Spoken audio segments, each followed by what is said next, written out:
Bonjour à tous, Charline Bonneau, diététicienne spécialisée en micronutrition. Aujourd'hui, on se retrouve pour la fameuse vidéo sur le petit déjeuner idéal pour les adultes. Alors, je dis fameuse vidéo parce que je sais que c'est une question très importante. C'est une question que moi-même, je me suis posée pendant longtemps, que j'ai testé petit à petit au fil des années, mais en tout cas, ça a été un repas sur lequel je me suis posé énormément de questions. Et aujourd'hui, je suis contente de pouvoir justement vous donner où j'en suis au niveau de mon petit déjeuner, enfin quels sont selon moi, donc, enfin c'est pas selon moi, c'est quels sont les meilleurs, quel est le meilleur petit déjeuner, le petit déjeuner qui va être le plus adapté à vos besoins physiologiques.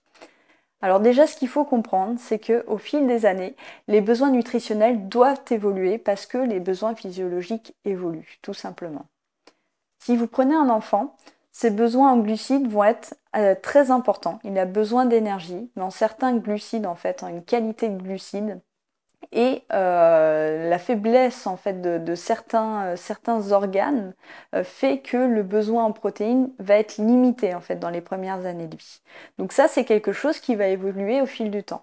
Prenez un adulte, son besoin de protéines va être bien plus important, tout simplement parce qu'il a des besoins au niveau du renouvellement au niveau du renouvellement cellulaire, au niveau de toute la physiologie, en fait, ça repose beaucoup sur les protéines, donc ce besoin va augmenter au fil des années.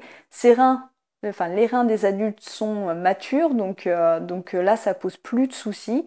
Par contre, le niveau d'énergie, lui, va aller en décroissance au fil des années.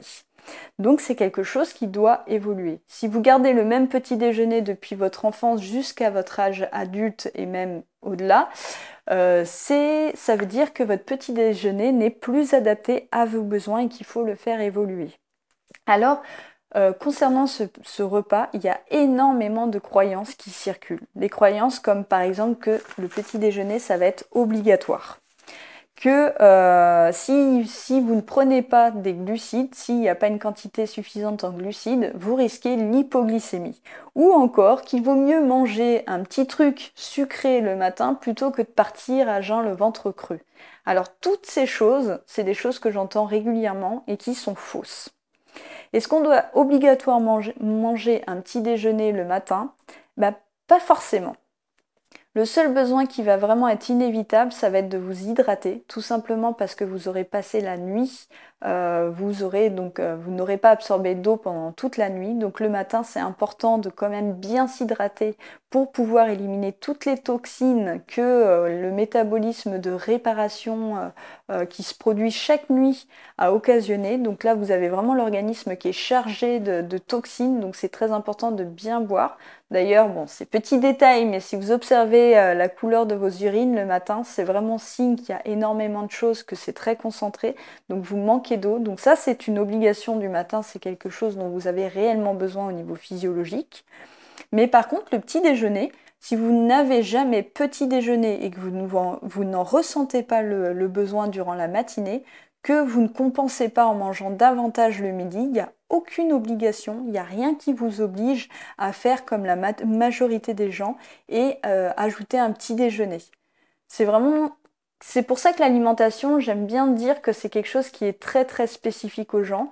Là, on a vraiment un exemple, encore une fois, où ce que je dis ne sera pas vrai pour certains et le fait de prendre un petit déjeuner va être obligatoire pour certaines personnes pour vraiment qu'elles démarrent la journée du bon pied. En revanche, pour d'autres personnes, le fait de prendre un petit déjeuner alors qu'elles n'ont jamais pris de petit déjeuner, c'est quelque chose qui va être absolument néfaste. Donc typiquement les gens qui vont se forcer à prendre, alors je dis ça mais c'est vraiment un classique, le petit biscuit sucré les petits biscuits sucrés le matin au petit déjeuner alors qu'ils n'ont pas faim et qui partent avec ça, c'est vraiment l'erreur classique qu'il ne faut absolument pas suivre. En revanche, si vous avez des difficultés à petit déjeuner le matin, mais vous sentez que c'est un besoin et que vous aimeriez plus pouvoir déjeuner le matin, eh bien tout simplement limiter le repas du soir parce que bien souvent c'est parce qu'on dîne trop tard le soir et trop en quantité, ça fait que le matin on n'a pas assez faim puisqu'on a encore l'estomac qui est en train de digérer le repas de la veille. Donc ça c'est vraiment une astuce toute simple, c'est de limiter finalement, d'apprendre à vous coucher avec l'estomac un peu plus creux, surtout si vous dînez très tard et que vous vous couchez juste après. limitez cette quantité et le matin, vous verrez que ce sera bien plus facile de petit déjeuner. Alors maintenant, concernant la composition de ce petit déjeuner idéal, pardon. Alors, je sens que c'est quelque chose qui est vraiment, donc, qui vous intéresse. Donc voilà, au niveau du contenu, c'est important de mettre des glucides complexes. Surtout pas, enfin les glucides rapides, tout ce qui est produit sucré, toutes les céréales, donc vraiment que l'on donne en plus de ça aux enfants, vous évitez, ça c'est vraiment quelque chose qui n'est absolument pas adapté. Donc là, au niveau des glucides, si vous tenez à mettre des glucides, puisque c'est pas quelque chose qui va être indispensable, mais si vous souhaitez quand même, si ça vous rassure d'avoir une quantité de glucides le matin, vous pouvez tout à fait donc mettre du pain complet. Mais par contre, au niveau de la quantité, mettez-en moins que ce que vous preniez quand vous étiez plus jeune. Il faut comprendre que ce besoin de glucides, il va diminuer au fil des années. Vous n'aurez plus le même besoin d'énergie. En fait, les glucides complexes vont vraiment vous apporter cette énergie. L'énergie va être apportée par d'autres choses. Finalement, vous allez mieux faire fonctionner votre organisme en apportant d'autres briques plutôt que cette énergie sous forme de glucides.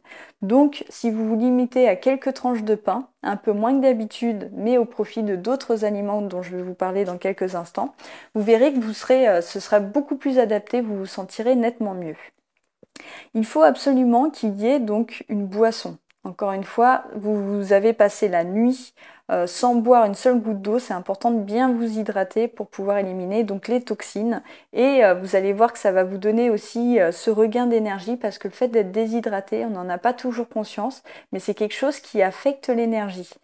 Donc important, n'oubliez pas de boire un grand verre d'eau. Même si vous prenez un café, prenez quand même votre grand verre d'eau parce que le café va être diurétique, tout comme le thé, pardon. Et le fait de boire uniquement cette boisson-là va pas être suffisant. Donc profitez-en pour boire un grand verre d'eau. Vous vous réveillez, premier réflexe, prenez un grand verre d'eau. N'oubliez pas de mettre des protéines, très important, parce que ces protéines vont vous apporter certains acides aminés qui vont vraiment être une sorte de starter pour le début de journée. Votre organisme, il va avoir certains besoins physiologiques, il construit certaines enzymes, il va construire certains neurotransmetteurs, certaines hormones dont il a besoin donc vraiment tôt dans la matinée. Et c'est en apportant des protéines à votre organisme que vous permettrez vraiment à celui-ci de fonctionner, de mieux fonctionner et d'avoir tout ce dont il a besoin pour vous faire démarrer plus vite le matin, vous donner plus d'énergie.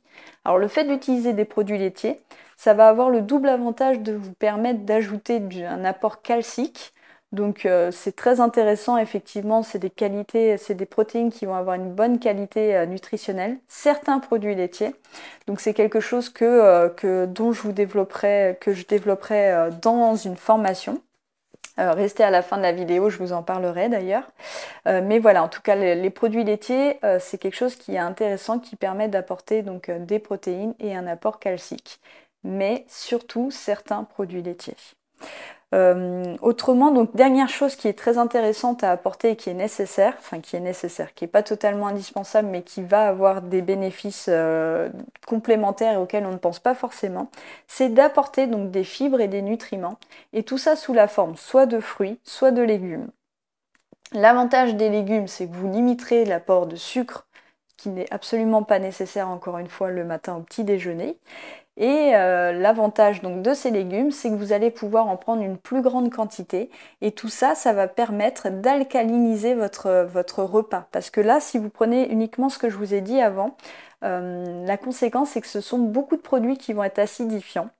Et le fait d'apporter donc des légumes, ça va alcaliniser tout ça et faire un repas globalement qui va être plutôt neutre. Donc c'est meilleur pour l'organisme parce que manger des repas vraiment qui vont être très acidifiants à terme finit par avoir des conséquences. Ça va accélérer finalement le vieillissement de votre organisme. Donc c'est très intéressant de pouvoir apporter ces fibres aussi pour votre transit. Les fibres sont très intéressantes parce que parfois ça permet d'ajouter une part complémentaire de légumes. Quand on vous parle de 5 fruits et légumes par jour, ça ne veut pas dire 5 fruits. 5 légumes, c'est suffisant, c'est pas grave s'il n'y a pas de fruits. C'est sûr que plus il y a de la variété et plus vous êtes sûr d'avoir une variété au niveau des vitamines, des minéraux, donc c'est intéressant. Mais le fait de mettre plus de légumes, c'est quand même plus intéressant parce que ça vous permet d'en prendre en plus grande quantité sans avoir l'apport de sucre. Donc ça vous apporte des micronutriments qui vont être très intéressants pour le restant de la journée.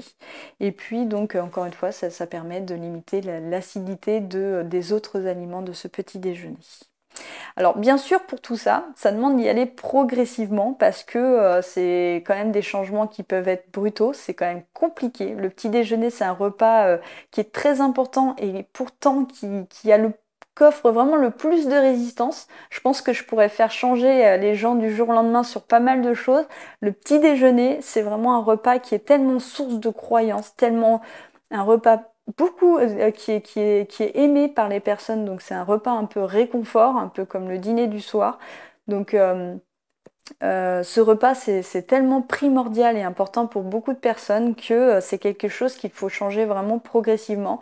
J'y vais étape par étape avec mes patients, je les accompagne vraiment pas à pas pour que ce soit le moins compliqué et le moins source de résistance et de souffrance, alors que finalement je les amène, enfin en tout cas tous ceux qui ont passé vers un petit déjeuner tel que je leur propose, m'ont tous fait m'ont tous rapporté que ça leur permettait vraiment de gagner en énergie et ont tous délaissé le repas typique sucré qu'on préconise en France pour un repas plus salé parce que ça a vraiment beaucoup de bénéfices, ça donne vraiment de l'énergie le matin et c'est quelque chose de très agréable. Vous vous sentirez bien moins lourd qu'en prenant un petit déjeuner qui est très sucré et beaucoup plus copieux au final. Donc vraiment quelque chose de très important. Et si je les incite vraiment à faire ça, enfin moi en tout cas dans toutes mes consultations, je passe par ce changement à un moment ou à un autre, c'est tout simplement parce que c'est quelque chose qui a un impact sur tout le reste du comportement alimentaire. C'est quelque chose que je constate vraiment dans chacune de mes consultations. Donc je pense que c'est inévitable si vous voulez augmenter votre niveau d'énergie le matin. C'est tellement important que finalement j'ai décidé d'en faire une formation uniquement dédiée à ça, qui va sortir donc dans les prochains jours, dans les prochaines semaines à venir. Donc surveillez bien les informations, parce que si ça vous intéresse, ça va être une formation qui va vous expliquer vraiment chaque aliment avec pas à pas comment faire pour atteindre l'objectif du petit déjeuner idéal, et aussi quelles sont les composantes, les alternatives, donc plusieurs propositions de petits déjeuner en fonction de ce qui vous va le mieux, de vos habitudes et de vos contraintes. Donc je vous accompagnerai vraiment dans cette formation jusqu'au bout pour que vous ayez votre petit déjeuner idéal. Donc si cette vidéo vous a plu, n'oubliez pas de la partager autour de vous, à votre entourage, à vos amis, de la liker aussi parce que ça fait plaisir, et puis de vous abonner à ma chaîne pour recevoir les prochaines vidéos. En attendant la vidéo de demain, justement, n'oubliez pas qu'un changement alimentaire, ça passe par un changement global et que tout ça, ça repose sur un pourquoi fort. À demain!